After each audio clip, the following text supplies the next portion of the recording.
verdade é que nós, como mulheres, convivemos com a violência desde muito jovens.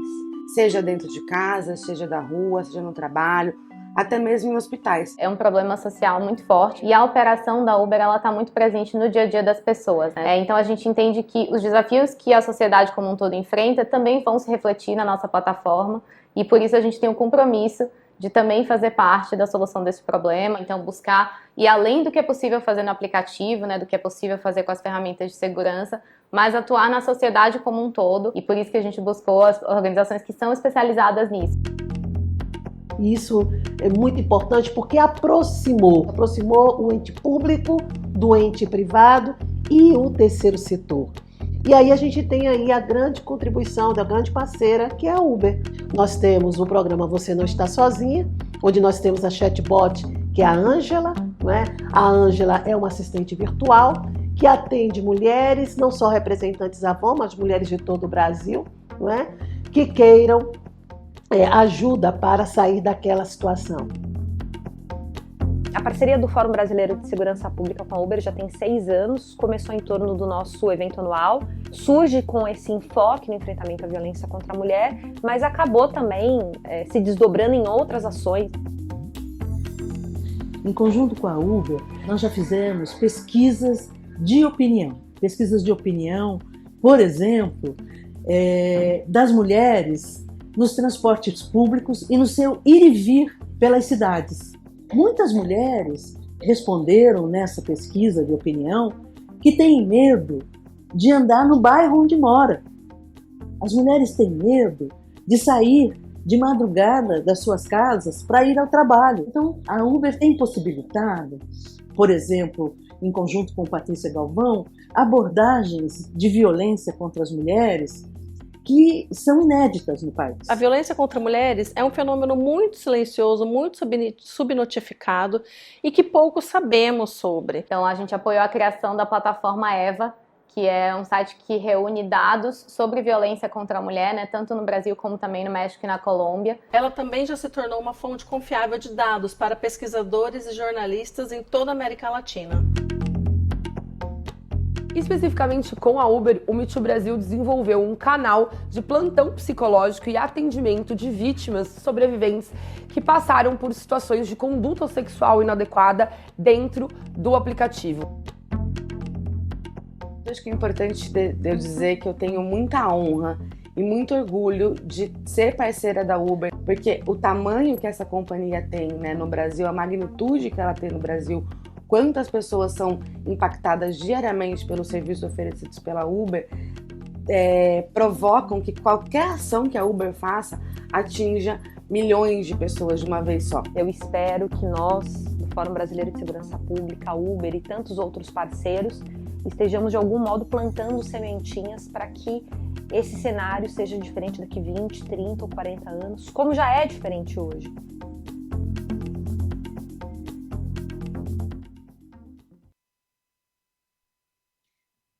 Bom dia a todas e todos. Gostaria de dar as boas-vindas à sessão Tendências de Pesquisas Recentes sobre Violência contra as Mulheres na América Latina e no Brasil, que faz parte do 16º Encontro do Fórum Brasileiro de Segurança Pública. Meu nome é Flávia Carbonari, eu sou consultora sênior do Banco Mundial em Desenvolvimento Social, Gênero e Prevenção de Violência, e eu tenho o prazer de mediar a nossa sessão de hoje. Queria primeiro agradecer ao Fórum pelo convite, pela parceria contínua nessa área que é tão importante para o desenvolvimento do Brasil e da nossa região. E queria agradecer também ao nosso fantástico painel de palestrantes hoje. Nós temos aqui hoje o meu colega do Banco Mundial, Manuel Contreras Urbina, que é especialista sênior em desenvolvimento social e violência de gênero. Antes de entrar no banco, Manuel trabalhou por mais de 25 anos em pesquisas e programas de gênero, atuou como diretor de pesquisa do Instituto Global para Mulheres da Universidade de George Washington, como oficial de programas da ONU Mulheres no México e na América Central, e como coordenador do portfólio de Gênero, Violência e Direitos no Centro Internacional de Pesquisa sobre Mulheres. Também temos a Paula Tavares, outra colega e parceira do banco, que é especialista sênior em gênero e direito da mulher e uma grande ativista nessa área há mais de uma década. A Paula tem mais de 15 anos de experiência em desenvolvimento internacional e análise comparativa muito foco em igualdade de gênero, inclusão econômica das mulheres e desenvolvimento do setor privado. Ela é também fellow do Wilson Center for Scholars e líder global do Women Inside Trade. O nosso terceiro palestrante de hoje, Sandro Cabral, é professor titular de Estratégia e Gestão Pública do INSPER e professor licenciado da Universidade Federal da Bahia. Ele coordena o mestrado em Políticas Públicas do INSPER, pesquisa sobre os efeitos de decisões estratégicas no desempenho de organizações públicas e na interface público-privada, e vem publicando nos principais periódicos acadêmicos da área de administração. E por último, para me ajudar a estimular a discussão de hoje, trazer algumas provocações relevantes, principalmente para o contexto brasileiro, nós temos aqui a Samira Bueno, que a maioria de vocês já deve conhecer, que é diretora executiva do Fórum Brasileiro de Segurança Pública. Samira é doutora em Administração Pública e Governo pela Fundação Getúlio Vargas e tem liderado diversas das pesquisas do Fórum nessa área de violência contra a mulher, ajudando a colocar esse tema no centro do debate de políticas públicas no Brasil. Bom, bem-vindas e bem-vindos, é um prazer enorme estar aqui com vocês hoje. E o tema da nossa mesa sobre pesquisas de violência contra mulheres é fundamental não apenas pelo assunto de que trata, como a gente viu, inclusive, no vídeo agora há pouco, e que sabemos que é um problema de grandes proporções a nível global, mas também porque em tempos de muita desinformação, o investimento e a disseminação de pesquisas científicas nessa e em outras áreas nunca se fez tão importante e essencial para informar o debate e o desenvolvimento de políticas públicas. Além disso, nós sabemos que nos últimos anos, com a pandemia de Covid, os riscos de violência contra a mulher também aumentaram em vários países, como a gente vai ver durante a discussão. E mesmo antes da crise do Covid, a violência contra as mulheres e meninas já podia ser considerada uma epidemia global. A gente sabe que 1 em cada 3 mulheres e meninas em todo o mundo sofrem de violência física ou sexual pelo menos uma vez na vida, ou seja, são mais de 730 milhões de vítimas. Na América Latina, essa violência mata cerca de 9 mulheres todos os dias. E só no Brasil, dados do próprio Fórum mostraram que entre 2009 e 2019, mais 50 mil mulheres foram assassinadas no país, apesar da gente ter uma das legislações mais avançadas nessa área, que é a Lei Maria da Penha. E só no ano passado, em 2021, foram mais de 1.300 vítimas, sem falar em outros tipos de violência. E a violência contra a mulher tem altos custos sociais e econômicos. Ela causa danos e traumas imediatos de longo prazo, não só às vítimas e sobreviventes, como as suas famílias e a sociedade como um todo, e exige que governos gastem e ponham muitos esforços em áreas que podiam ser, recursos que podiam ser destinados a outras áreas, né? Por isso é fundamental que organismos internacionais como o Banco Mundial, governos, universidades, terceiro setor, que a gente continue investindo muito em pesquisa nessa área. Bom, antes de passar a palavra para os nossos palestrantes, eu queria só aproveitar também a oportunidade do encontro para compartilhar informações sobre uma iniciativa muito interessante lançada esse ano, que pode ser relevante para muitos pesquisadores ou outras pessoas que estão nos assistindo. E é a Iniciativa Global de Pesquisa Compartilhada sobre Violência contra a Mulher, que é uma ação da Iniciativa de Pesquisa sobre a Violência Sexual, SVRI, na sigla em inglês, e do Instituto de Igualdade. Essa ação contou com um processo participativo de consulta com diversos atores que trabalham nessa área em todo o mundo, e o objetivo era estabelecer quais seriam as prioridades de pesquisa na área de violência contra as mulheres para os próximos 5 anos. O trabalho também envolveu uma extensa revisão da literatura para identificar as principais lacunas de pesquisas na área, identificou 4 áreas principais de investigação.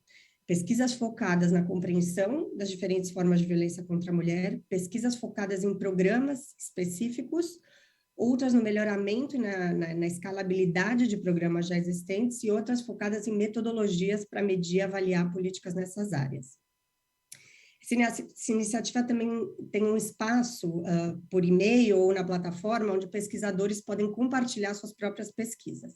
Então, eu vou colocar o link no chat para quem tiver interesse em saber mais sobre essa ação depois, e fica aí a dica, né, de um novo recurso que está disponível para todos. Por último, eu gostaria de avisar que a gente vai ter entre 15 a 20 minutos de discussão no final. Se vocês puderem, conforme forem assistindo, já colocarem suas perguntas no chat para cada palestrante, no final a gente vai retomar. Obrigada a todas e todos pela participação. Eu vou passar a palavra agora para o Manuel, que vai falar um espanhol, portunhol bem devagar. Se alguém tiver alguma dúvida com relação ao idioma, também, por favor, escreva no chat que a gente esclarece. Manuel, bem-vindo. Obrigado, Flavia. Obrigado, Foro, por invitarme a este evento. Disculpa que no puedo hablar en portugués, entonces voy a tratar de hablar despacio. Ni siquiera hablo portuñol, desafortunadamente. Voy a tratar de hablar despacio español y como dijo Flavia, si hay alguna pregunta, duda de mi exposición, por favor,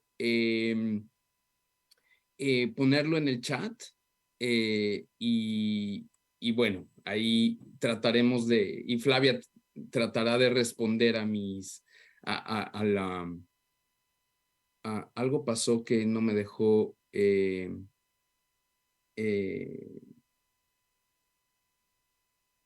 ¿qué están viendo? Por enquanto, ainda só você, Manuel. Mientras tanto, vos. Agora sim. Ahí sí. Tá quase. Sim, agora perfeito. Ok, sí. Bueno, obrigado. Bueno, yo voy a hablar de justo de la situación en términos de investigación de violencia de género, principalmente contra mujeres y niñas en América Latina y cuáles son las áreas prioritarias que pensamos que son ahora importantes para la investigación, para las pesquisas. Voy a comenzar hablando de los niveles. Uno que mencionó Flavia en su exposición es 1 de cada 3 mujeres en el mundo ha sufrido violencia física y o sexual por parte de una pareja alguna vez en su vida. Este dato ha sido actualizado recientemente por la Organización Mundial de la Salud y yo quería contarles un poco cómo se saca este dato y cómo ha salido todo este dato. Uno piensa, bueno, suena muy sencillo hablar de este porcentaje, pero haberlo calculado tiene toda una historia muy importante en términos de investigación. En 1960, 70, por ahí, empezaron las pesquisas sobre este tema de violencia contra mujeres y niñas, principalmente en países de alto ingreso. Sin embargo, había una aproximación más desde un punto de vista psicológico del problema más que sociológico. La gente pensaba que eran unos problemas pues muy particulares de algunos agresores que tenían problemas mentales o que habían sufrido de violencia en la infancia principalmente o que abusaban del alcohol o que también pensaban que eran problemas de índole de pareja, de la familia únicamente.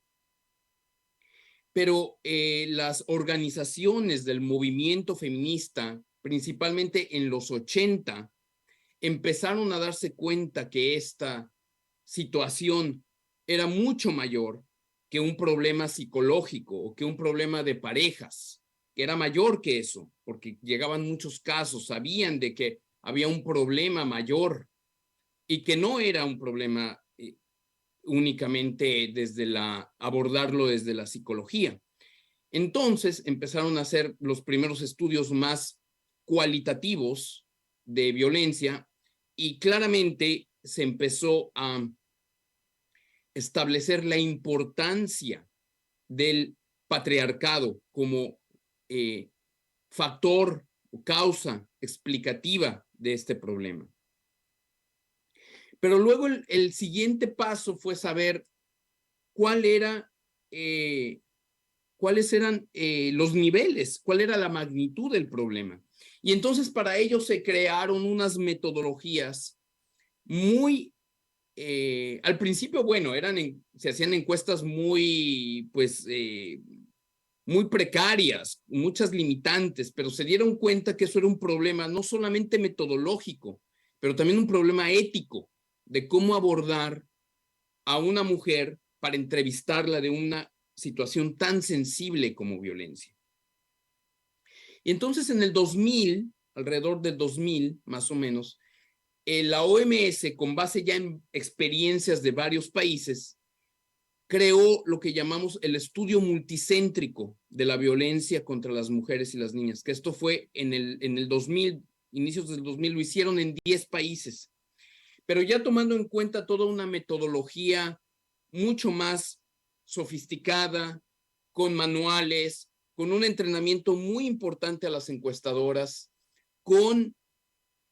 y tomando en cuenta las consideraciones éticas. Brasil fue un país que estuvo en ese estudio multicéntrico.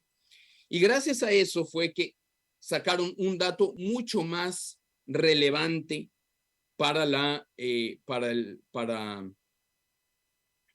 que nos daba una muy buena idea de esta gravedad del problema. Y había lugares en donde este porcentaje alcanzaba 60%.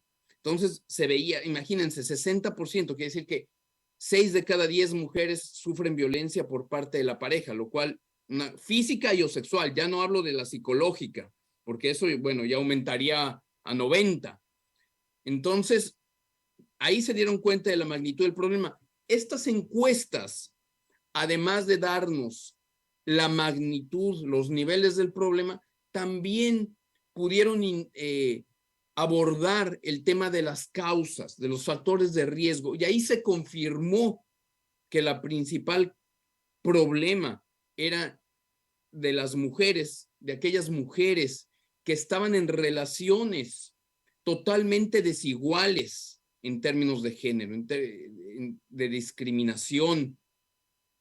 También otros factores como la violencia, haber sufrido violencia en la infancia, era un factor relacionado importante. También estas encuestas dieron información sobre las consecuencias graves para las mujeres, para los hijos, y también sobre qué oportunidades tenían estas mujeres sobre ayuda. Entonces, gracias a esto nos dio un buen panorama de la situación de violencia contra las mujeres. Y de ahí empezaron a verse más estudios que, como pueden ver, pues nos han dado un panorama pues de la gravedad del problema, que lo podemos ver en estos datos que estamos mostrando aquí, y en América Latina en particular. Bueno, el problema muy grave en donde resaltan dos tipos de violencia de manera muy particular es la situación de femicidio que sucede en América Latina, en donde estamos desafortunadamente en el top mundial, y en el tema de violencia sexual fuera del ámbito de la pareja. Y la región de América Latina y el Caribe tiene la segunda tasa más alta. Entonces ahí es donde está grave y ahí donde hay que seguir impulsando esfuerzos en esta materia. Bueno, también sabemos, y gracias a la sofisticación de los estudios, que la violencia aumentó durante la pandemia. Esto ya lo va en las presentaciones que vienen de Paula, de Samira, van a entrar más a detalle este tema, pero bueno, gracias a algunas metodologías se logró identificar que sí había habido un aumento de la violencia durante el COVID, sobre todo relacionado con aquellos lugares en donde había una política de restricción fuerte. Ahora bien, como sabemos, América Latina ha avanzado bastante en el tema de en el marco político y legal del tema. esta región tiene, Brasil un pionero en esto, de los tratados más avanzados firmados a nivel internacional y en las leyes de segundo nivel ya, en donde pues se toman en cuenta varios tipos de violencia, no solamente violencia de pareja, y también se toma en cuenta en estas leyes, en estos marcos, las causas patriarcales de la violencia. Entonces ahí vamos bastante bien. ¿En qué no vamos tan bien? Pues uno es en que los gobiernos, más allá de que reconozcan la importancia de la violencia, se ha asignado el presupuesto, bajo presupuesto para la prevención primaria. Generalmente los presupuestos en este tema van más hacia la respuesta, pero poco hacia la prevención. Entonces, y muchos de estos fondos dependen de gente que no está necesariamente relacionado en el tema. Es gente que está en las ministros de finanzas, de Hacienda, en todo esto. Entonces, es difícil muchas veces influir en que se ponga más costos, que se ponga más presupuesto, budget en este tema y sobre todo en la prevención primaria. ¿Qué otra cosa? Hemos avanzado en los servicios. En los servicios ha habido, hay centros de emergencias, se ha avanzado en varios países en los servicios para sobrevivientes y víctimas, algunos países con bastantes, refugios, no bastantes, pero pues han puesto algunos. Entonces, hay capacitación para los servidores públicos, etc. Sin embargo, las limitaciones más importantes son que hay muchos que no están en una área geográfica bastante limitada. Ese es un problema, sobre todo en las áreas urbanas. Y el otro gran problema es que falta bastante capacitación para los servidores públicos para dar un buen servicio.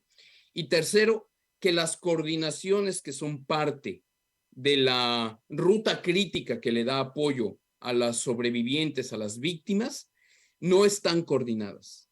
Ese es un problema grandísimo. Falta de coordinación entre las instituciones gubernamentales que dan apoyo a las mujeres, que supuestamente deben de estar en la respuesta. El área legal, el área de salud, el área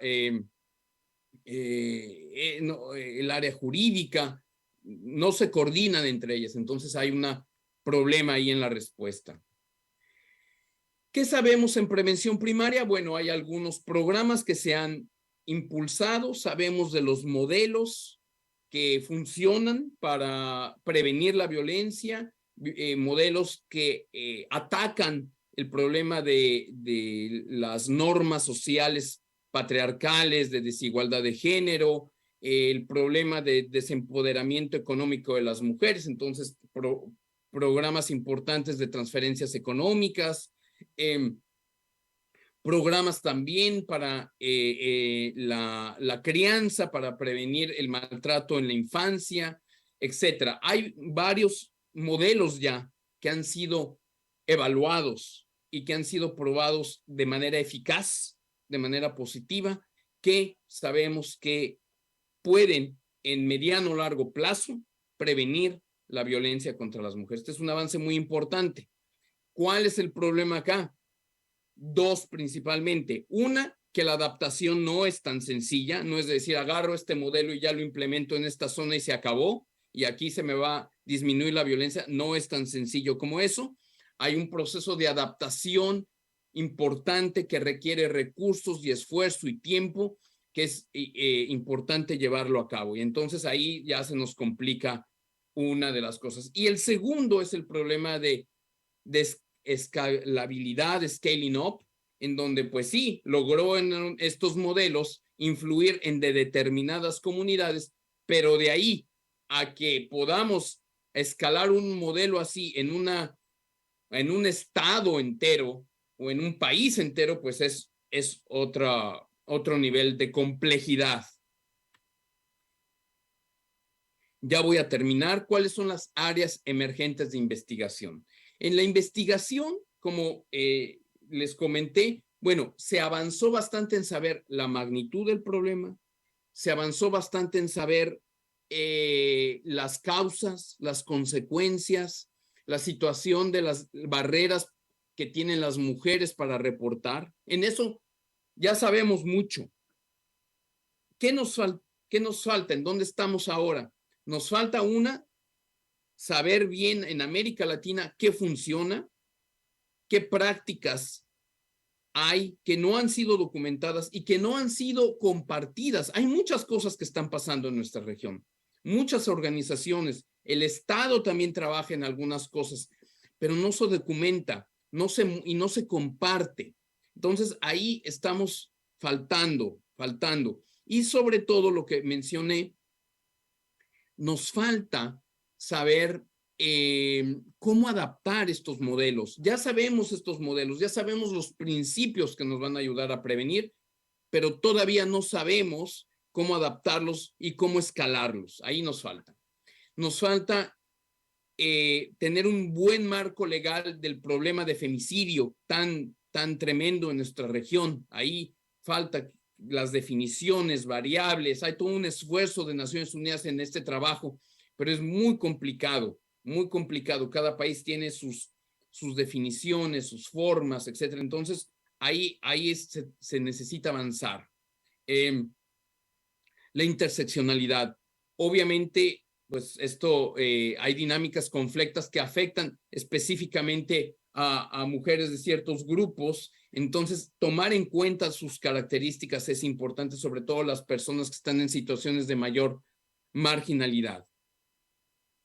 En la región también es importante tener más información sobre el tema de migración, tráfico, explotación sexual y la relación de violencia con situaciones de crimen organizado que está en muchas regiones, situación de migración, crimen organizado. En mi país, México, pues este es un problema gravísimo. Entonces ahí es necesaria mayor investigación y finalmente de las intersecciones entre violencia contra mujeres y violencia contra niños y niñas. Sabemos que existe esa conexión, pero lo que necesitamos saber más es qué hacemos con eso. ¿Cómo logramos hacer programas que puedan abordar a ambas desde una perspectiva de género? Y bueno, hay otras más, hay violencia en el ámbito escolar, el ciberbullying, que es diferente contra niños y niñas, violencia contra comunidad LGTBIQ, varias formas más. Pero bueno, que es importante hacer investigación. Paro ahí porque sé que se me va el tiempo. Obrigado nuevamente e qualquer dúvida em el chat. Gracias. Obrigada, Manuel. Excelente. Acho que você disparou já várias questões interessantes para o nosso debate hoje. É fundamental trazer esse histórico da evolução, né, de pesquisas nessa área. E você já colocou já deixou algumas interrogantes aí para a gente de áreas onde a gente ainda precisa melhorar, né, na parte de pesquisa, mas também nesse grande desafio que é conseguir aplicar toda essa evidência que está sendo gerada e a importância de disseminar todas essas experiências que estão sendo implementadas e estudos, e acho que esse espaço que o Fórum sempre traz é fundamental nesse sentido. Eu vou passar agora a palavra para a Paula, só pedir para os palestrantes ficarem nos 15 minutos, se puderem, para a gente ter o espaço de discussão no final. Paula, bem-vinda. Muito obrigada, Flávia, e muito obrigada, Manuel, pela excelente apresentação, que introduz bastante o tema e uma visão geral do trabalho do Banco Mundial nesse contexto e para esse painel. E agradeço novamente ao Fórum por essa oportunidade de estarmos aqui presentes e apresentar um pouco das nossas pesquisas. É o que eu vou fazer isso aqui, compartilhar a minha tela.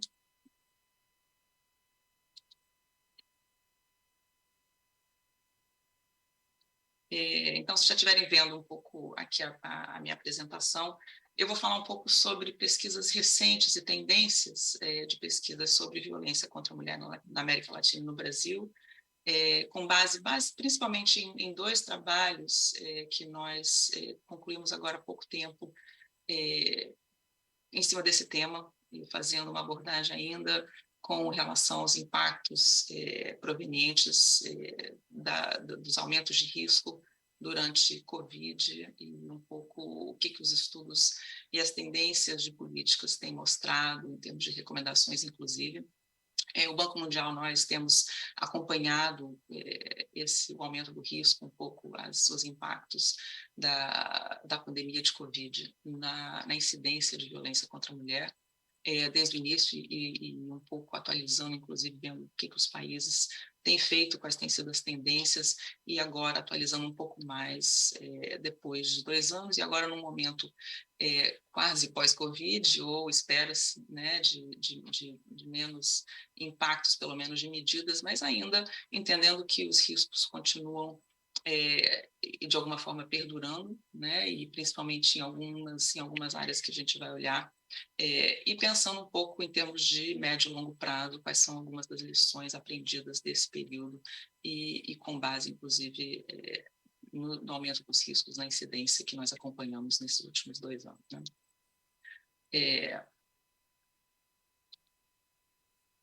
Então, primeiro falando um pouco, o estudo nós fizemos pegando um apanhado de estudos que foram feitos sobre a violência contra a mulher em países de baixa e média renda, em particular na América Latina, né?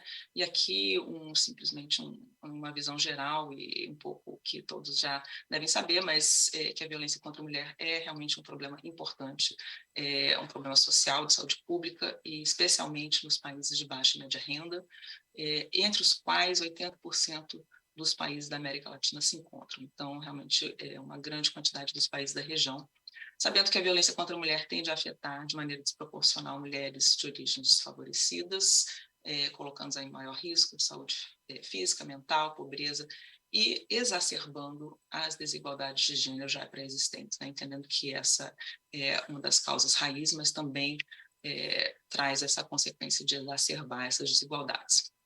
Também acarretando custos econômicos, né? A Flávia mencionou isso na introdução, o Manuel também comentou isso. A gente sabe, então, que a questão da importância de entender melhor de programas e da prioridade disso para os governos também por uma questão de alocação de recursos e de redução de custos com a violência, que são custos altos, como vemos aqui, estimativas do custo global, e em termos de PIB, e tem essas estimativas também para os países, são custos altos em várias áreas. Comentando que o trabalho apresentado aqui um pouco, esses 2 trabalhos, resultado de um projeto Covid, distanciamento social e violência contra as mulheres no Brasil, uma parceria entre a Universidade de York, no Reino Unido, o grupo de pesquisa da Universidade de São Paulo, focado nas mulheres brasileiras na economia, e um projeto do Banco Mundial. Então, é um pouco o que eu estou apresentando aqui hoje. Nos últimos anos, como sabemos, com a pandemia de Covid, houve um aumento significativo dos riscos, principalmente fatores vinculados à Covid, claro, a medidas de distanciamento social, aumento das tensões domésticas decorrentes da crise de saúde, pressões financeiras. Esses aumentos que foram documentados, né, principalmente entre países de baixa e média renda, após o início da pandemia, principalmente relacionados à violência doméstica. Um pouco o que vimos em termos das evidências, né, em termos da incidência de violência contra a mulher. As evidências rigorosas que existem hoje para países de baixa e média renda, mostrando vínculos causais entre medidas de distanciamento social e violência contra a mulher, são mais fortes para os países da América Latina e Caribe, em termos dos estudos que existem hoje, né, mostrando esses impactos, que eu acho que o Manuel, inclusive, já comentou, não vou comentar de novo, mas aumento de ligações de linhas diretas de violência doméstica, aumento de pesquisas nas redes web e temas relacionados. Por outro lado, nós temos também resultados ou impactos mistos nesse sentido, com a diminuição de alguns episódios de feminicídio, denúncias, queda no registro de denúncias, inclusive no Brasil, documentados. E isso justamente, como eu vou falar um pouco mais adiante, tem a ver também com a questão dos contextos em que essa incidência é medida, né? Que tipo de risco ou que tipo de incidência nesses aumentos, basicamente entendendo que modos que mediram aumentos em, por exemplo, denúncias por ligações ou de modo remoto ou virtual, muitas vezes aumentaram, as denúncias em formato presencial, por exemplo, ou às vezes o registro de episódios por conta disso diminuíram. Então, ainda entendendo um pouco as tendências nesse sentido. Então, o que mostram esses estudos, esses com resultados causais, né? A maioria dos estudos mostram aumentos de violência contra a mulher, principalmente onde as políticas de distanciamento social foram mais rígidas. Então, realmente, isso mostrando uma relação causal entre as políticas de distanciamento social, os impactos disso, né? No aumento da violência contra a mulher. Mas também diferenças de magnitude dos impactos, como eu comentei na transparência anterior, devido à importância de fatores contextuais e variações na natureza dos dados examinados, né? De qualquer forma, as evidências mostram dois caminhos principais pelos quais as medidas de distanciamento social têm influenciado os padrões e aí o aumento de risco de violência contra a mulher. Primeiro, os períodos prolongados de proximidade entre vítima e parceiro, que geralmente é o agressor, e estresse econômico. Então, uma das áreas principais de análise que nós buscamos, inclusive, fazer foi tentar separar um pouco o efeito dessas duas vias. Esse é um desafio. Os estudos ainda não mostram isso, ainda não tem uma separação clara entre essas duas vias de causalidade, mas já apontam algumas indicações, pelo menos em termos de resposta. Tendência de resposta nas políticas, né? Então, isso foi uma análise que nós fizemos, na verdade, mais no início da pandemia, as respostas de curto prazo dos países, e um pouco essas foram as áreas principais de tendências nas respostas, principalmente o fortalecimento dos sistemas de resposta e apoio, incluindo de linhas de ajuda, apoio psicossocial e acomodação alternativa para mulheres, assegurar um orçamento mínimo, né? Então financiamento para os serviços, mas também recursos humanos e financeiros para manter os serviços essenciais para as vítimas, ampliação de divulgação, conscientização, comunicação, acesso à informação como um elemento importantíssimo de garantir o acesso, né? Entendendo que isso muitas vezes é a barreira principal. Além disso, claro, como nós vimos muito durante a pandemia, a adaptação a soluções baseadas em tecnologia e outras adaptações inovadoras para viabilizar e ampliar o acesso a serviços, principalmente serviços de segurança judiciária, mas também apoio psicológico, foram algumas áreas principais. Algumas tendências de resposta, que depois nós fizemos uma compilação de um monitoramento que foi feito pelo rastreador do PNUD em parceria com Mulheres, é um banco de dados que está disponível online, mas nós fizemos uma compilação, uma análise desses dados ao longo de 2020 e 2021 para os países da América Latina e Caribe, quais foram as respostas de políticas adotadas, né? Então, de maneira geral, 214 medidas de políticas foram adotadas para lidar com a violência de gênero. Aí, quais foram as tendências de maiores áreas de medidas, né, analisadas? De novo, conforme as recomendações já de curto prazo, a maioria das medidas, de fato, visando o fortalecimento dos serviços, né, e realçando também a importância, claro, de investimentos nos serviços já existentes ou a criação, onde não havia uma rede estruturada, ou havia carência de serviços.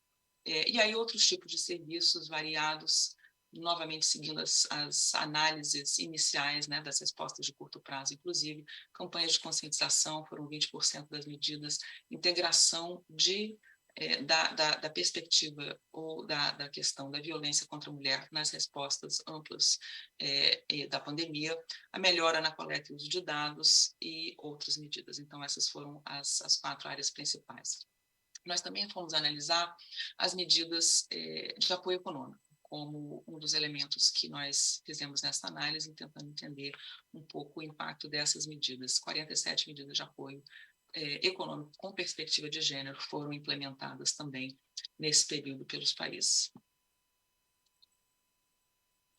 Algumas tendências nas respostas de política e buscando entender a integração de gênero nas respostas.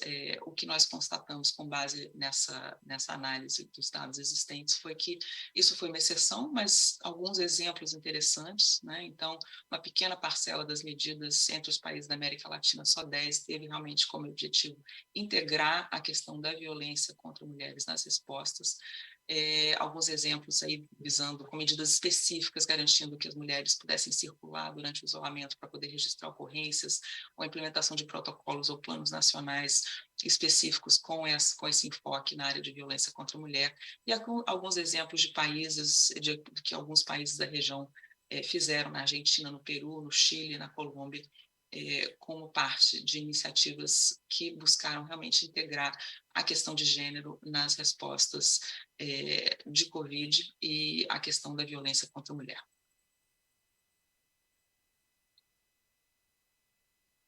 Também, como eu comentei, as medidas voltadas para a questão da segurança econômica foram relevantes para mitigar os impactos de gênero, e nós analisamos medidas fiscais e econômicas, principalmente de proteção social e mercado de trabalho, né? Não foram uma grande maioria, em termos globais, apenas 13% das medidas abordam a segurança econômica das mulheres. Quase a metade dessas são parte de programas de proteção social, principalmente com transferências de recursos, transferências monetárias que priorizam as mulheres como principais beneficiárias. Nos países de baixa e média renda, foram adotadas 112 medidas sensíveis ao gênero envolvendo transferências de renda, quase a metade dessas entre os países da América Latina e Caribe. Então, nesse sentido, um componente grande dos países da região tendo essa perspectiva.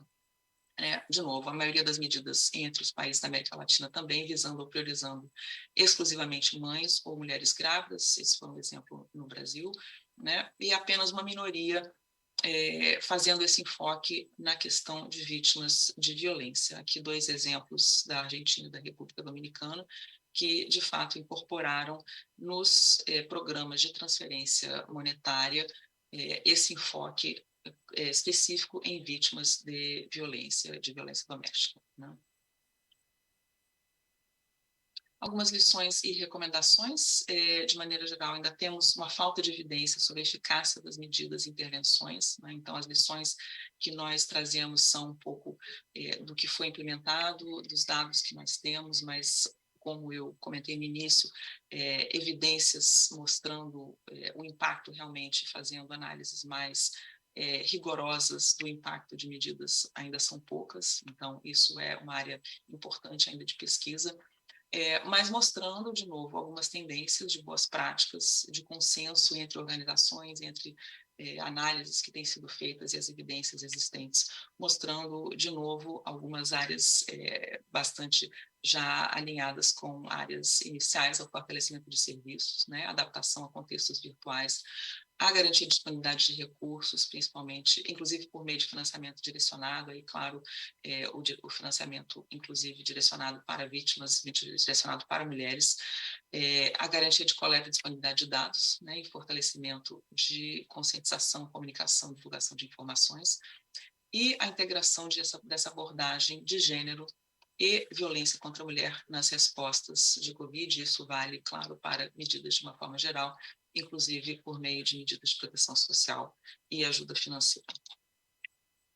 Algumas lições mais recentes mostrando principalmente a questão da ajuda financeira, né, a importância do estresse econômico como um canal potencial de aumento de risco, destacando a importância de iniciativas como essas, direcionadas principalmente para mulheres ou famílias, né? Então, a implementação ou expansão de ajuda financeira, principalmente algumas modalidades, né, transferência direta de dinheiro, pacote de alimentos básicos ou subsídios, dinheiro para cuidados com os filhos, né, como uma questão que trouxe também, foi um componente importante de estresse e de vulnerabilidade para as mulheres e outros, né? E a implementação de políticas, de modo geral, que promovam o empoderamento econômico das mulheres e políticas de assistência à infância, cuidados infantis durante a pandemia, como medida de recuperação. De modo geral, uma tendência, inclusive, de recomendações do Banco Mundial, que realmente um caminho duradouro para o enfrentamento efetivo à violência contra a mulher requer um foco na prevenção, né, e abordagens de médio e longo prazo, lidando também, garantindo também um trabalho abordando desigualdades econômicas, sociais e sistêmicas como riscos subjacentes à violência. E aí nós fizemos também um estudo de caso, especificamente voltado, com dados do Estado de São Paulo, né, focado no Brasil, em relação à incidência e impactos das medidas de isolamento social, principalmente nos feminicídios no Brasil. E aí, novamente, confirmando que o maior isolamento social nos municípios, isso são dados analisados, né, nos municípios paulistas, durante a pandemia de Covid, levou ao aumento da probabilidade de feminicídio nesses municípios, que essa probabilidade quase dobrou durante o período mais acentuado de isolamento nos dados analisados, e mostrando também que esse aumento da probabilidade tem a ver com choques de emprego em setores dominados por homens. Então, a questão econômica realmente, né?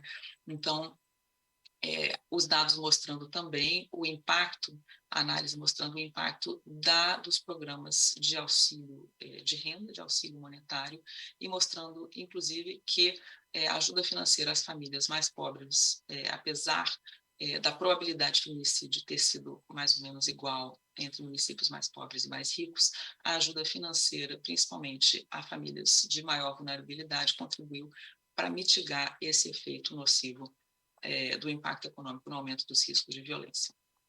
Então, a análise mostrando realmente os mecanismos que podem ter influenciado a ocorrência de feminicídios, né, explorando o papel da perda de empregos, principalmente a ajuda financeira fornecida pelo governo como caminhos que podem afetar o risco de feminicídio, né, mostrando novamente que a ajuda financeira teve um papel de mitigar o aumento dos riscos, isso se alinhando a evidências mostrando que as transferências econômicas são eficazes na prevenção da violência interpessoal, sabendo-se que o estresse econômico é um fator-chave de violência, né?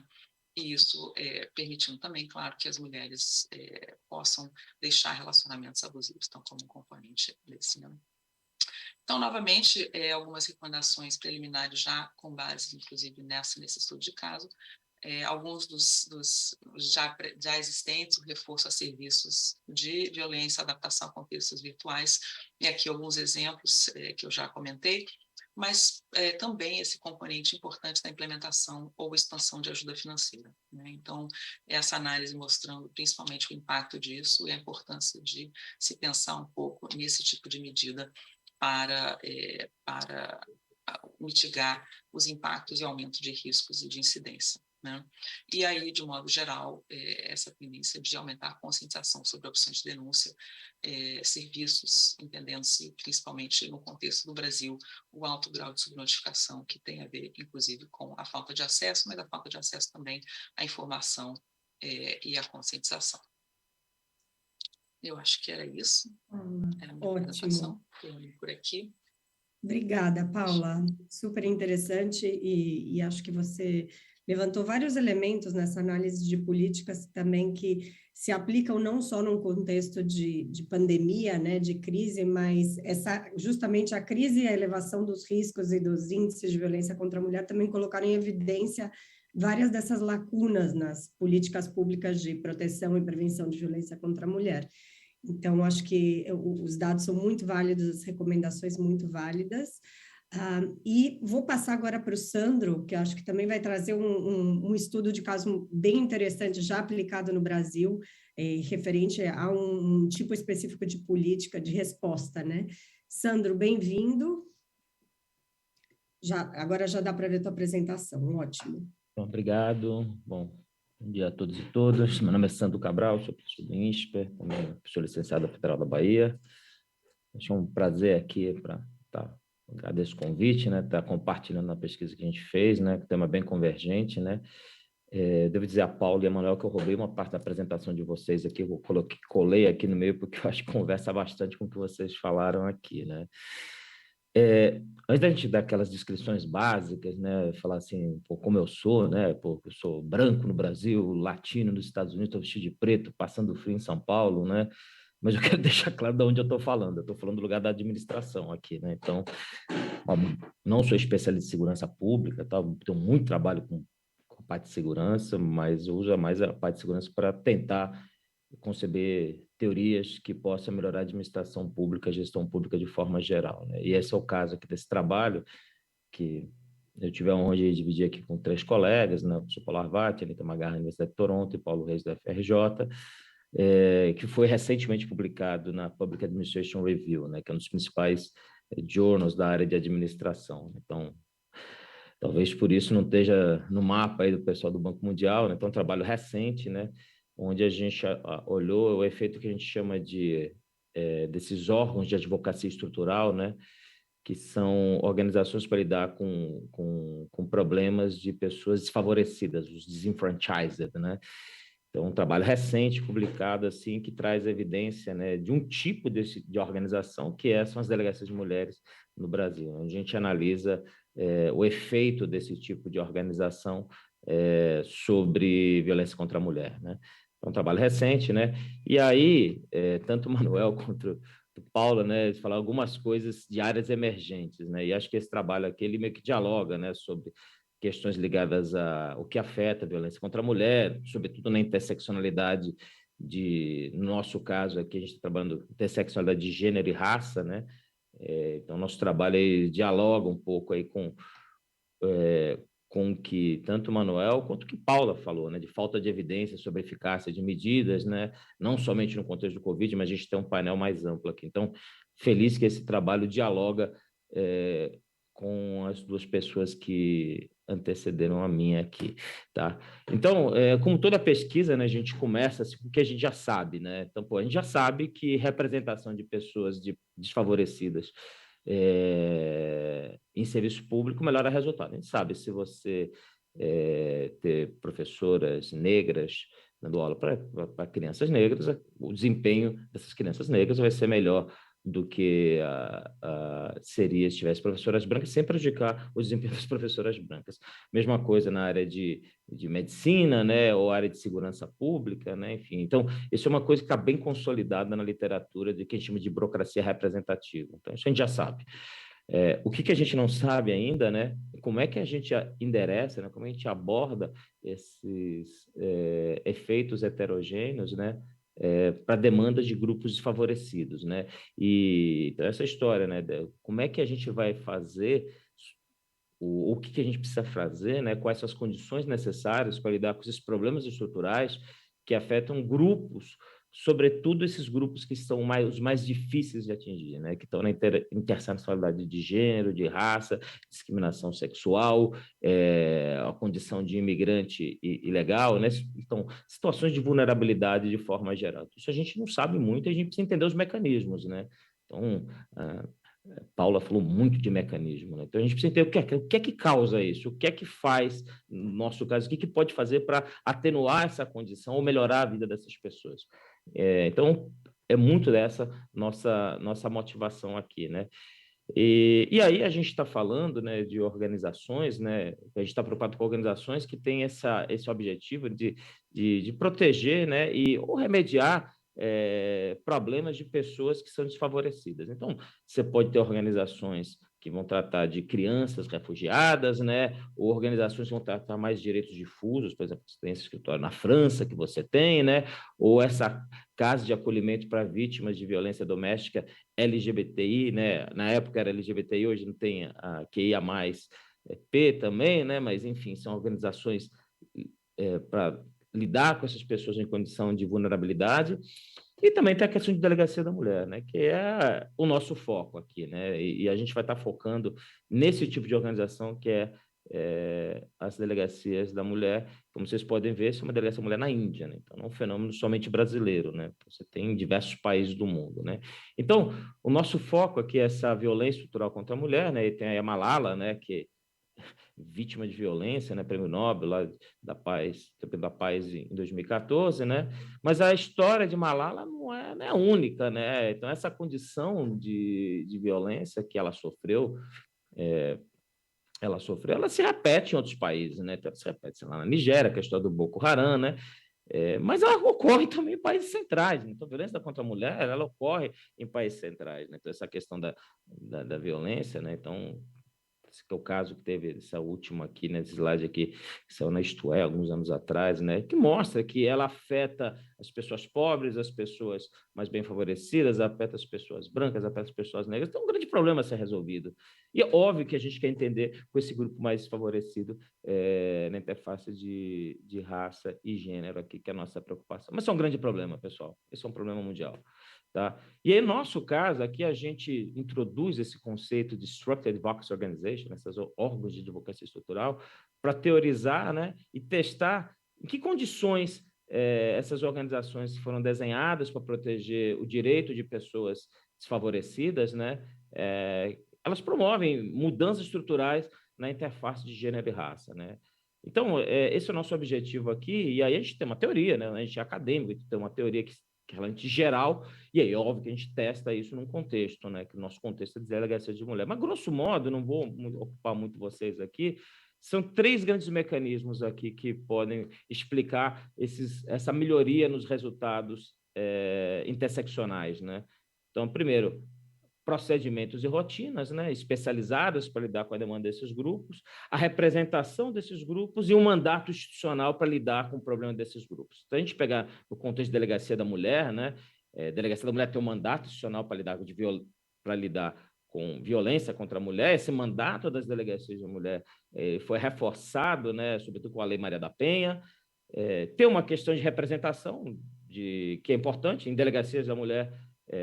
No caso do Brasil, né, via de regra, tem mais mulheres do que homens, então as mulheres têm um nível de representação que é acima até da população da corporação, nesse caso, então é importante esse canal.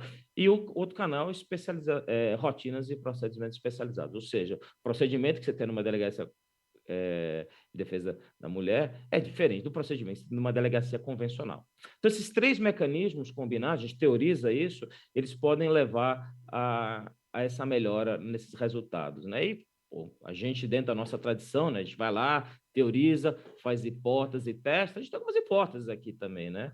Que a gente vai testar no contexto de delegacia da mulher, né? Então, que é algo que tem no Brasil e tem em outros países, na Argentina, Honduras, Paquistão, Índia, enfim. Então, é isso que a gente vai testar, né? Então, as hipóteses nossas são simples assim. Então, a presença desses órgãos, né, por exemplo, delegacia da mulher, que é o nosso contexto, vai melhorar o resultado. No nosso caso, vai reduzir violência, tá? Quando comparado a uma delegacia convencional. Tá? E quais são os mecanismos? Aquele tripé, né? Que é a combinação de representação, mandato e rotina. Então, grosso modo, essa hipótese testa a nossa hipótese principal, que é aquele mecanismo. E a gente vai para as heterogeneidades, né? A gente teoriza que essas organizações elas não vão melhorar o resultado das mulheres que são auto-identificadas como mulheres de cor, né? No caso aqui, black and brown, ou seja, pretas e pardos no caso brasileiro, né? Quando comparado às mulheres auto-identificadas como brancas, né? E o mecanismo que explica isso é o fato dessas delegacias, né, desses órgãos, terem um mandato para gênero, não para raça. Então, o mandato da violência para gênero é diferente do mandato para lidar com a violência de gênero e raça. A importância da interseccionalidade, né? Isso a gente teoriza e depois testa esse mecanismo. A gente analisa uma outra heterogeneidade, né?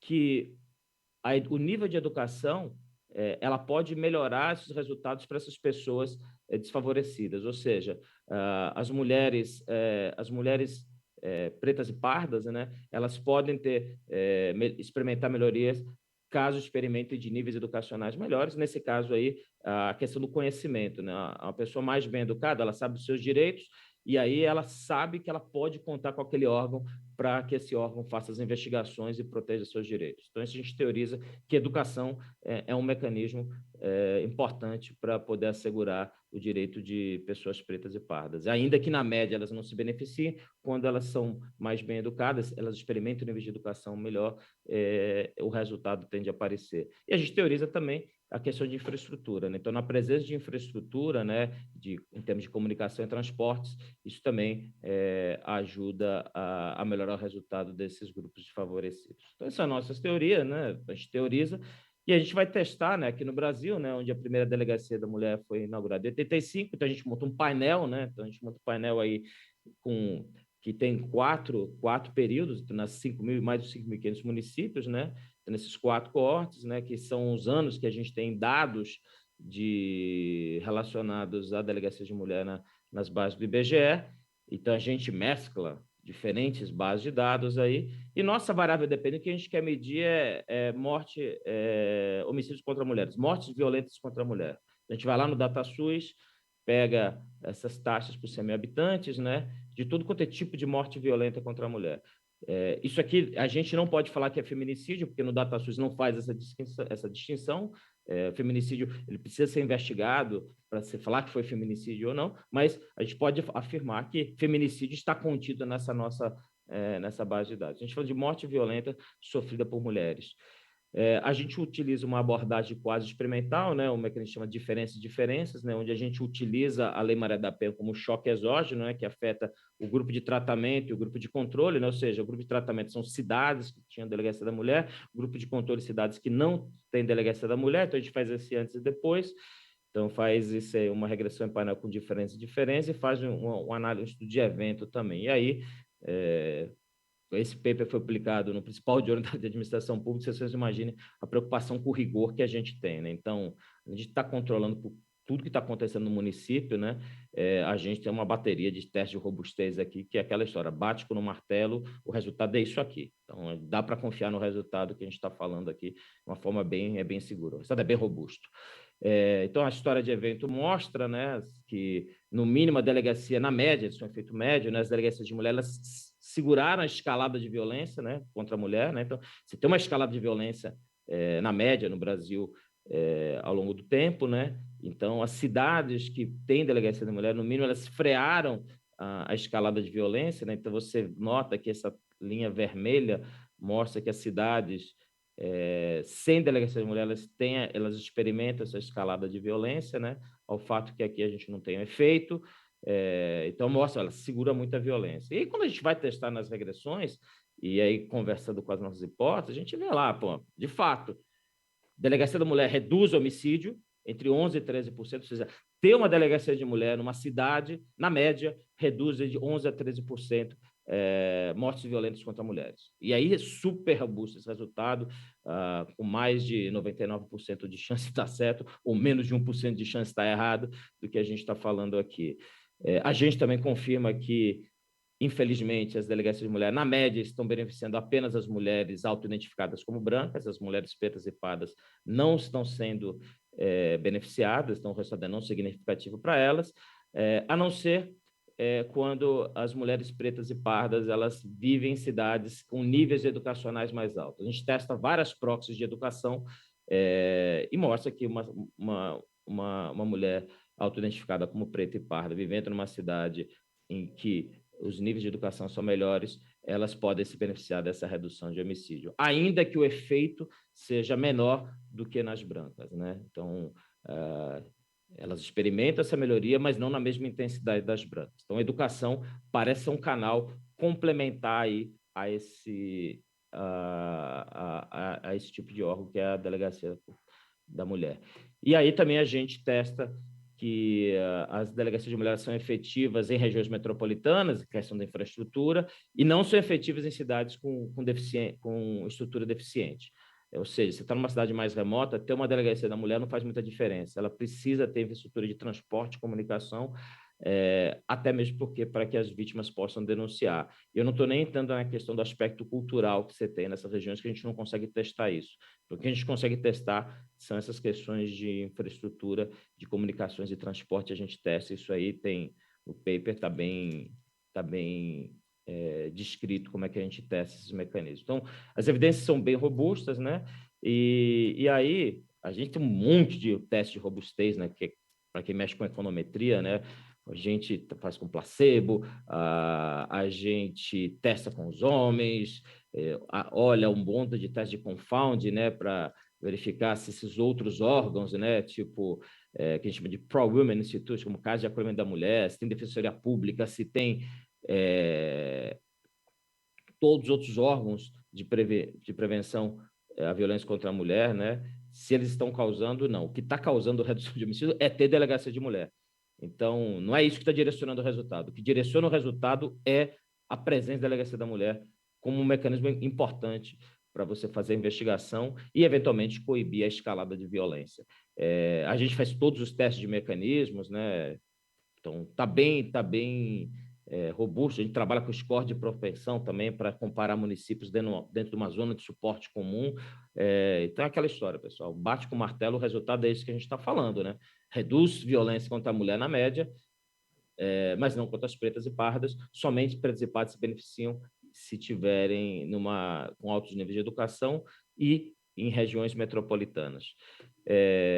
Para concluir, né, então, a gente mostra que delegacias da mulher estão endereçando o privilégio de gênero, mas não de raça, e aí a questão de falta de mandato institucional, né, e falta de representação, então a gente precisa ter mais mulheres pretas e pardas na polícia. Então, isso é algo que a gente precisa enfrentar. A gente testa isso no paper, né? A gente mostra essas questões, e aí está em acordo com toda a literatura de burocracia representativa que a gente já conhece, né? Então, esse trabalho a gente está tentando dialogar, né, com as teorias aí de representaria, burocracia e equidade social, né? Então, a nossa contribuição, nosso tijolinho aí para a teoria, mas também a gente está procurando aí informar ou trazer evidência para esses debates, né, para que a gente possa tentar melhorar as condições para essas pessoas menos favorecidas aí, né? Então, na linha do que tanto Manuel quanto Paula clamaram que a gente precisa de mais pesquisa, a gente traz uma evidência aqui que relativamente robusta aí, né, passou pelo processo de revisão por pares, e a gente espera estar contribuindo com o debate aqui. Então, obrigado a vocês assim por me ouvirem. Estou aqui à disposição para perguntas. Obrigado. Muito obrigada, Sandro. Super interessante, tanto a parte teórica como as evidências que vocês trouxeram sobre o trabalho das delegacias, que é uma pergunta que a gente escuta bastante fora do Brasil, perguntando sobre justamente os impactos, né, das delegacias. Eu vou aproveitar um segundo, que tem uma pergunta que talvez você possa responder, da Jane Cleide, já que você falou, o trabalho de vocês é tão focado em interseccionalidade, ela perguntou se tem estudos focados também em pessoas, em mulheres com deficiência auditiva. Você conhece ou essa é uma dimensão que está sendo trabalhada também, pessoas com... Não, eu não conheço e eu posso especular o porquê que isso não tem. Na verdade, a gente tem um problema de registro. Então, a gente precisa ter isso bem registrado, isso, né? Então, para a gente poder, no caso, a nossa variável dependente foi violência letal. Então, isso precisaria estar discriminado no DataSUS para a gente pudesse saber o perfil da vítima. E se a gente fosse utilizar outro tipo de base de dados, as bases de dados do governo do estado, dos estados, além de elas não serem totalmente confiáveis, porque elas podem ser reportadas pela polícia, que pode não ter o interesse de reportar os crimes, precisaria ter o registro disso. Então, se a gente quiser ter políticas na interseccionalidade, ou qualquer tipo de política pública, a gente tem que registrar. Se a gente não registra, não tem como medir. Então, eu desconfio, eu não conheço, e olha, varri bem a literatura, e desconfio que a gente não tenha trabalhos robustos por falta de registro. Perfeito. Muito obrigada, Sandro. Agora eu vou passar a palavra para a Samira. Samira, vou aproveitar, já que eu sei que você também já fez vários estudos nessa área, e já te colocar uma pergunta também. Sei que você tem vários comentários para fazer sobre as apresentações, mas uma pergunta que veio da Soraya Libardi. Ela pergunta em que medida uma pesquisa aprofundada sobre feminicídio poderia impactar em políticas públicas que prevenissem sua ocorrência. Então, se nos seus comentários você puder abordar isso também, eu te agradeço e bem-vinda. Obrigada, Flávia. Bom, que tarefa difícil, né? Fazer comentários sobre as falas do Manuel, da Paula e do Sandro. Eu acho que as três apresentações foram excepcionais e muito complementares. Para quem trabalha com esse tema, acho que dá para a gente passar o dia inteiro aqui debatendo e trazendo ponto por ponto, porque acho que tem muitas questões relevantes e muito relevantes para o contexto brasileiro, mesmo a partir das pesquisas internacionais. Eu vou começar do fim, puxando um pouco pela fala do Sandro, a última, para trazer um pouco para essa nossa realidade e dialogar também então, com a fala da Paula e do Manuel e tentar responder a Soraya. Acho que a primeira coisa que eu queria trazer da fala do Sandro é que ele fala muito sobre burocracia representativa.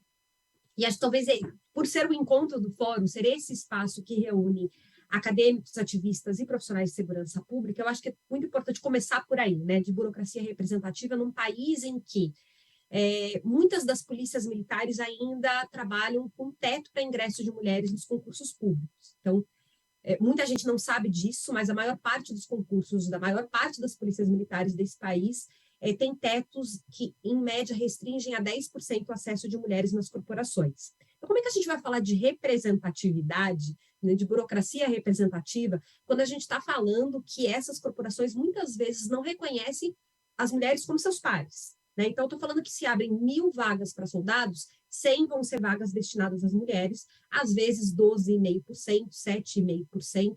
Santa Catarina já teve um histórico aí de mulheres policiais que entraram na justiça para conseguir garantir que esse teto fosse derrubado nos concursos, mas ainda assim, até mesmo para não só para praças e para oficiais, mas também para cargos específicos como médico veterinário, esses tetos ainda existem, né? Que isso, na verdade, foi incorporado como uma expressão de cota, que era uma forma de garantir o acesso de mulheres a essas instituições, mas no final das contas virou um teto. Então, acho que os resultados que o Sandro traz, isso não existe dentro das polícias civis, tanto que elas hoje são muito mais representativas, em média, 30% do efetivo das polícias civis é formado por mulheres, na polícia militar é só 10% em todo o país, mas tem alguns estados, por exemplo, no Ceará, menos de 5% do efetivo da polícia militar é feminino.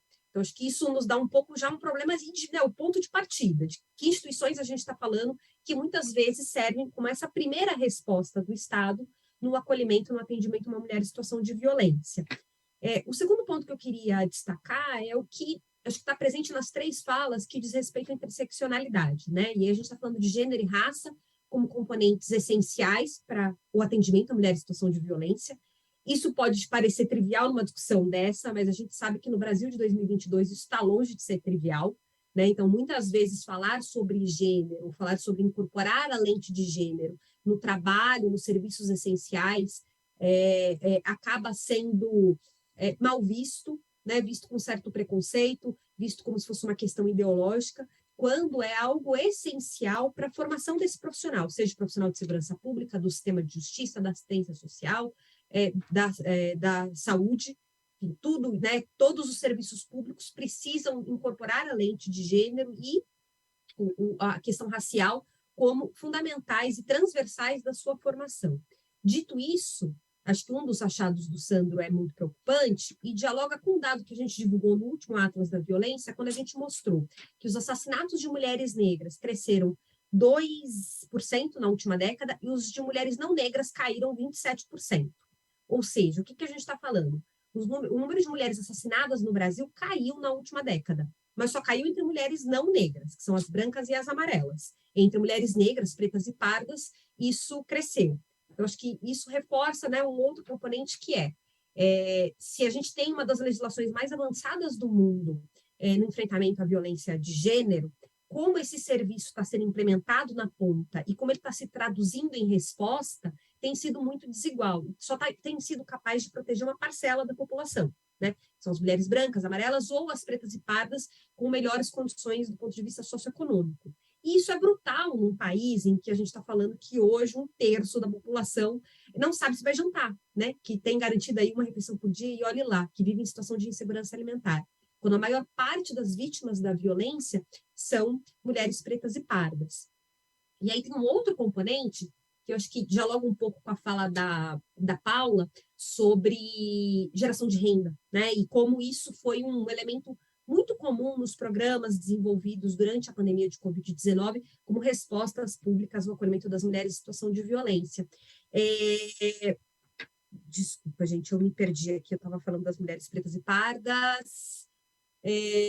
Geração de renda. Como essas, enfim, eu ia conectar com a questão dos filhos. no primeiro ano da pandemia, 65% das mulheres que sofreram violência tinham filhos, segundo a nossa pesquisa, aquela Visível e Invisível, que é uma pesquisa de vitimização que a gente faz com o Datafolha.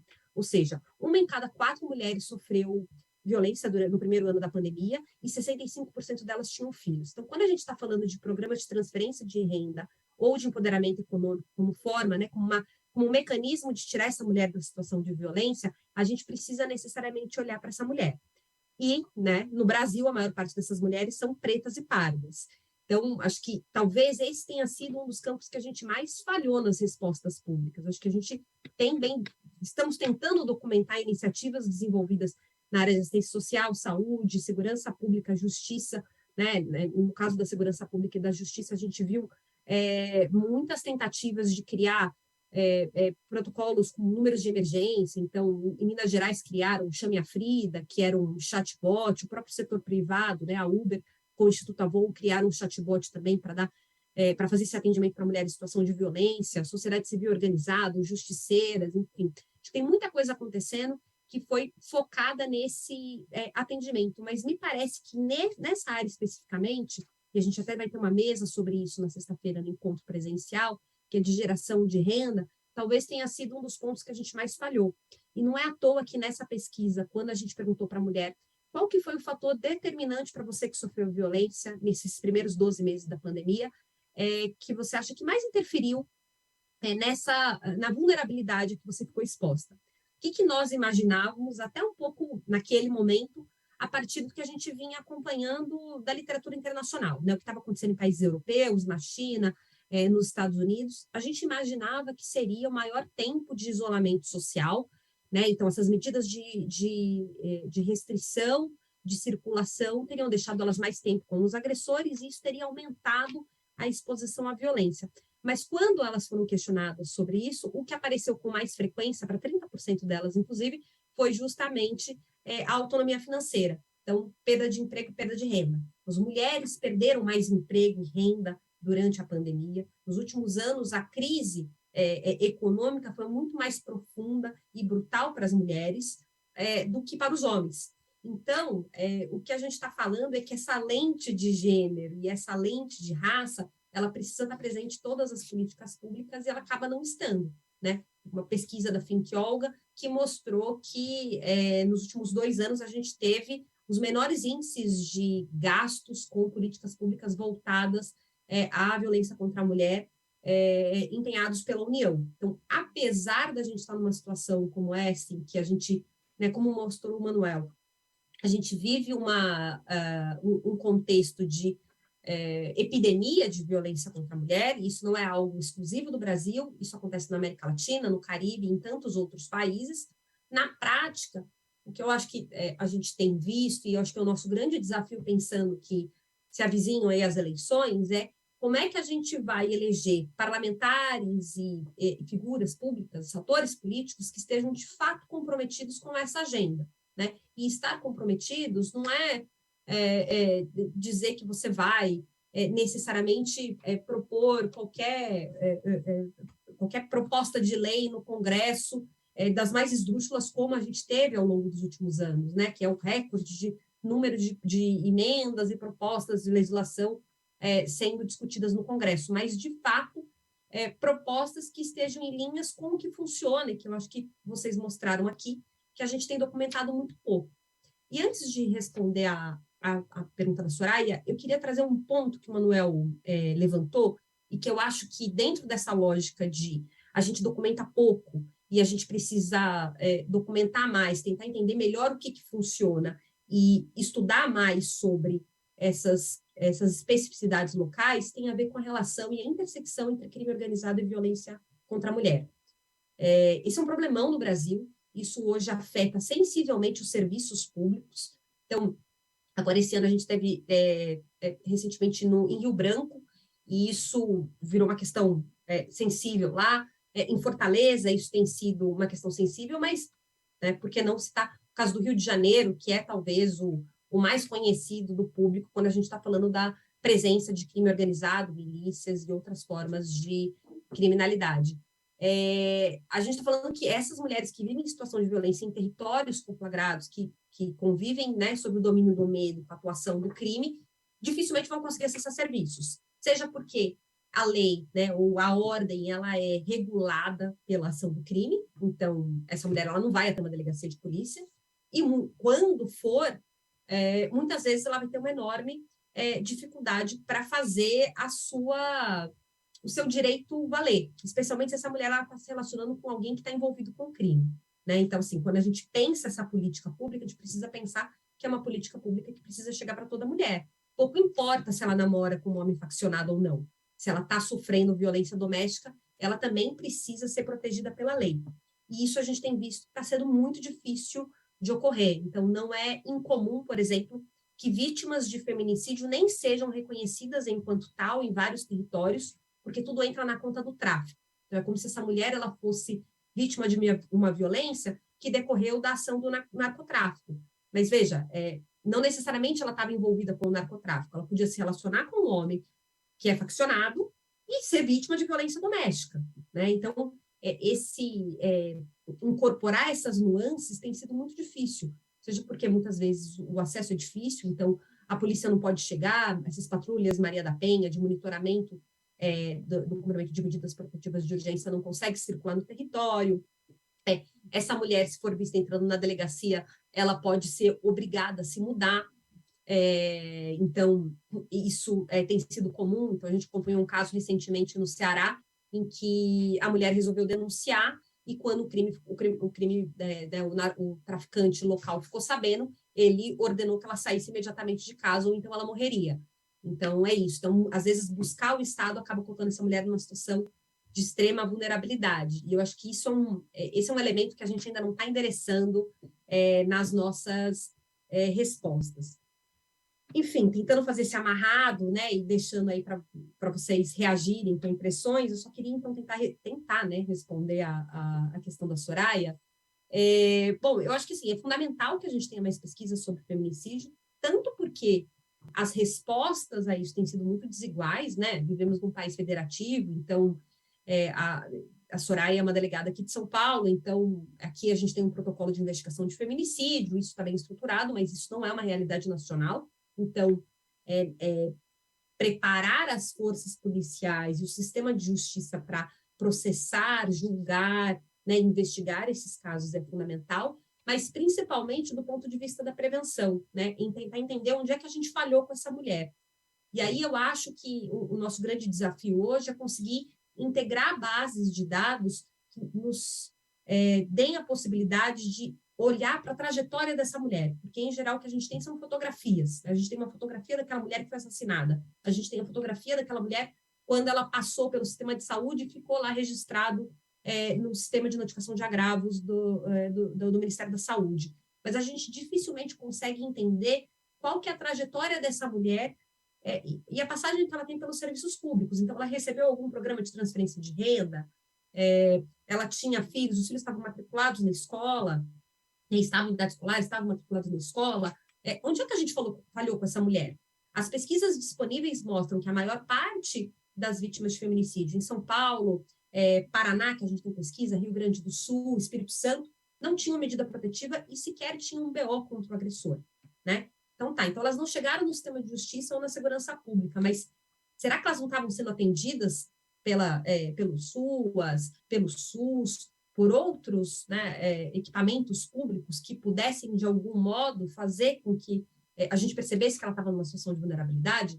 Muito provavelmente ela estava acessando alguma rede, algum serviço público, e nós não conseguimos acolhê-la no momento certo. Então, acho que essas pesquisas, elas têm principalmente o potencial de garantir que a gente interfira no momento certo, porque eu acho que o nosso grande desafio hoje é o da prevenção, é garantir que essas mulheres não sejam assassinadas. Mas é isso, Flá. Obrigada, você deixou... Temos pouco tempo. Eu sei que a gente até passou um pouco do tempo, mas foi excelente esse seu resumo, e você ainda trouxe muitas outras questões que estão bem aplicadas à realidade, ao contexto brasileiro, né, que são fundamentais, tanto da questão da interseccionalidade, como trazendo isso para as eleições de hoje, que eu não posso concordar mais com a sua fala, né, da gente ter esse olhar na hora de votar, né, de legisladores e, enfim, gestores que tenham esse olhar não só para a interseccionalidade em si, mas para políticas que funcionam, porque a gente sabe que isso já tem muita evidência disponível, né? As que funcionam e as que não funcionam. Também olhar muito para aqueles que estão pregando ações que a gente já viu em outros lugares que não deram certo. Então, isso também é fundamental. E sobre o seu último ponto das pesquisas de feminicídios, eu só queria agregar que o que você relatou do Brasil, eu sou brasileira, obviamente, mas não moro no Brasil já há quase 20 anos, e essa é uma realidade que a gente vê em toda a região, né? Acho que o Manuel mencionou isso também, da gente entender onde que essa vítima para, né? Por que a gente não consegue chegar justamente na prevenção? E no Brasil, comparado com outros países, a gente até tem sistemas de dados, né, fortes comparados com outros, né, como o de saúde, mas você tem a falha também na coordenação, na articulação entre esses sistemas e, como você disse, essa mulher podia estar no SUAS e não foi identificada, não houve um trabalho, enfim. Então, super obrigada. A gente tentou responder ao máximo, acho que todas as perguntas que chegaram pelo chat, a gente ou respondeu aqui, a Samira, o Sandro, ou o Manuel colocou alguma resposta também no chat. Então, a gente já passou da hora, não vai ter tempo para outras perguntas, mas queria comentar com vocês também que hoje à tarde a gente vai ter profissionais da segurança pública apresentando, e da administração apresentando trabalhos. O fórum está super interessante, a gente tem hoje e amanhã de eventos virtuais, depois o modo presencial em São Paulo. Se vocês quiserem, Sandro, Paula, Manuel, não sei se já teve que sair, o Manuel ainda está aí, se vocês quiserem reagir aos comentários da Samira ou adicionar qualquer outra coisa, 1 minutinho para cada um e a gente encerra o encontro de hoje. Bueno, yo comienzo nada más a agradecer al fórum. Yo me tengo que ya ir a otro evento en México. Invitarles a compartir toda esta investigación que se está haciendo en el fórum. Hay un evento muy importante que se va a llevar a cabo en Cancún, México, que es el Sexual Violence Research Initiative. Y ahí se van a presentar todo lo más adelantado que hay en investigación en el mundo. Yo les invito a que, pues si pueden ir y si no, que lo sigan online. Es un evento muy importante. Ya en el 2017 ese evento se llevó a cabo en Río de Janeiro. Y ahora es en este año en México. Así que invito a que estén siguiéndolo. Nada más, muchísimas gracias. Obrigado. Hasta la próxima. Obrigada, Manuel. Paula? Obrigada, Flávia. Sem muito a acrescentar, apenas agradecer também a oportunidade de participar, a Samira pelos excelentes comentários e um pouco fechando, juntando todos os pontos, e dizer que, como as nossas pesquisas mostram, acho que todos ressaltamos aqui a importância de fóruns como esse, né, e de painéis como esse, que a gente possa realmente saber um pouco das pesquisas que estão sendo feitas, principalmente as que trazem abordagens a se avançar, né, a se implementar, então, boas práticas, o que está funcionando. Eu acho que essa foi a tônica bastante desse painel, dessa mesa, então, é super importante para o nosso trabalho, mas para a gente conseguir realmente dar passos mais, eu acho, efetivos no enfrentamento à violência contra a mulher. Muito obrigada. Obrigada, Paula. Sandro, considerações finais? Obrigado pelo convite, Samira. Pessoal, que um prazer enorme interagir com os panelistas, com Flávia. Deixar à disposição aqui, sempre que precisarem de mim, tem um monte de pesquisa que a gente faz. E eu queria só deixar um recado aqui, do que a gente precisa ter mais pesquisa. Precisa ter registro. Se a gente não tem registro, não tem como ter pesquisa. Então, a gente precisa investir fortemente em registros confiáveis. E segundo, assim, que para a gente estar na academia, para ao máximo falar sobre o que a gente faz. Espaços como esse, Manuel falou que tem uma conferência, Óbvio, a gente tem a questão de funding, que a gente não pode ter em todos os lugares, mas com o mundo virtual está aqui. Eu estou à disposição para isso e que falem com as polícias. Soraya, que está aqui, me convidou outro dia, eu fui lá na academia. Sempre convidado, eu estou nas academias para falar, porque esse tipo de pesquisa a gente tem que chegar na ponta. E é pesquisa com base em evidência, é bem feitinha, e se tiver que questionar, questiona dentro do método científico. Então, a gente tem uma responsabilidade enorme para poder mudar o patamar da discussão das políticas públicas no Brasil. Então, obrigado, parabéns, Samira, pelo evento aí. Obrigada, Sandra. Eu acho que você fechou com chave de ouro com essa mensagem sobre a importância dos dados e das pesquisas, enfim, de chegar na ponta. Realmente, acho que para todos nós que trabalhamos em pesquisa, esse é o objetivo final, né? Que a gente tenha um impacto. Queria agradecer novamente a todos vocês, excelente, agradecer também a todo mundo que participou virtualmente e desejar uma boa continuidade aqui do encontro do fórum, que é sempre tão interessante. Continuem aí assistindo e participando. Obrigada, gente. Bom dia, boa semana para todos.